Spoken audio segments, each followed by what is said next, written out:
అందరికీ నమస్తే అండి. ఎలా ఉన్నారు? ఇన్ని రోజుల్లో ఎప్పుడు కూడా మా ఊరు గురించి చెప్పలేదండి. మా ఊరు పేరు కుందకూరు. ఇది ఉమ్మడి నెల్లూరు జిల్లాలో ఉంటుందండి. చాలా చిన్న గ్రామం, చుట్టూ పచ్చడి కొండల మధ్యలో ఉంటుందండి మా ఊరు. పుట్టినూరికి ఏదో ఒకటి చేద్దామని చెప్పి మనసులో ఎప్పుడు ఉండేదండి. మా ఊర్లో ఒక సమస్య అయితే నాకు గట్టిగా కనిపించిందండి. నిజానికి అన్ని ఊర్లో ఉండే సమస్య ఇది, ప్లాస్టిక్. ఈ ప్లాస్టిక్ ని 100% మనం అంతం చేయలేకపోవచ్చు, కానీ కనీసం మా ఊర్లో ఉండే ప్లాస్టిక్ మొత్తాన్ని కలెక్ట్ చేసి రీసైకిల్ కి పంపిద్దామని చెప్పి పూనుకున్నాను. దాంతో పాటు మా ఊరు ప్రజలందరికీ ఈ ప్లాస్టిక్ వల్ల కలిగే నష్టాల గురించి అవగాహన తెప్పించాలనుకున్నాను. అందుకే 2 రోజుల ముందే అనౌన్స్ చేశాను, ఎవరైతే ప్లాస్టిక్ తీసుకొస్తారో వాళ్ళందరూ కూడా మంచి గిఫ్ట్లు ఇస్తాను అని చెప్పి. అన్ని ఏర్పాట్లు చేసుకుని ప్రోగ్రామ్ స్టార్ట్ చేశాను, కానీ ఒక్కరు కూడా ప్లాస్టిక్ తీసుకురావటం లేదు. అప్పుడే చిన్నగా స్టార్ట్ చేశారు ప్లాస్టిక్ అంతా కలెక్ట్ చేసుకుని రావడం. పల్లెటూరులో ఇలాంటి ప్రోగ్రామ్ పెడితే ఎలా తీసుకుంటారో ఏమో అనుకున్నాను, కానీ మా ఊర్లో ప్లాస్టిక్ ఉండకూడదు అని గ్రామంలో ఉన్న ప్రతి ఇల్లు కూడా ఎక్కడ కూడా ప్లాస్టిక్ అనేది లేకుండా అందరూ కూడా పార్టిసిపేట్ చేశారండి. వాళ్ళని ఇంకాస్త ఎంకరేజ్మెంట్ చేయడం కోసం ఎంత ఎక్కువ ప్లాస్టిక్ తెస్తే అంత మంచి గిఫ్ట్ ఇస్తానని చెప్పాను. అలాగే మా ఊర్లో ఉన్న రోడ్లన్నీ కూడా శుభ్రం చేయించానండి. ఇదే పని నేను ఇంత ఖర్చు పెట్టకుండా కూడా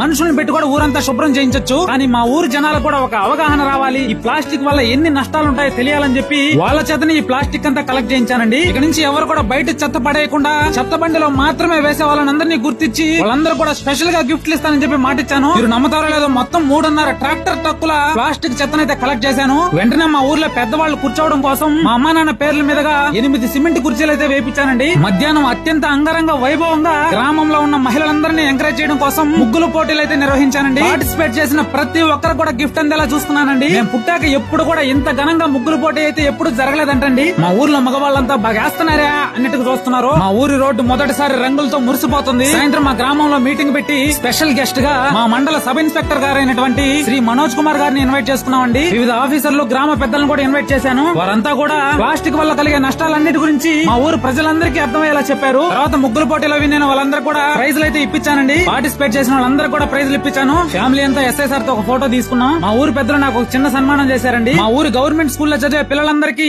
ఆట వస్తువులు, అలాగే రకరకాల పుస్తకాలు, పెన్నులు అన్ని పంచానండి. ఇదంతా కూడా మీ అందరి సపోర్ట్ తోనే అయిందండి. 1 మిలియన్ ఫాలోవర్స్ అయినందుకు మీ అందరికీ చాలా చాలా థ్యాంక్ యూ అండి.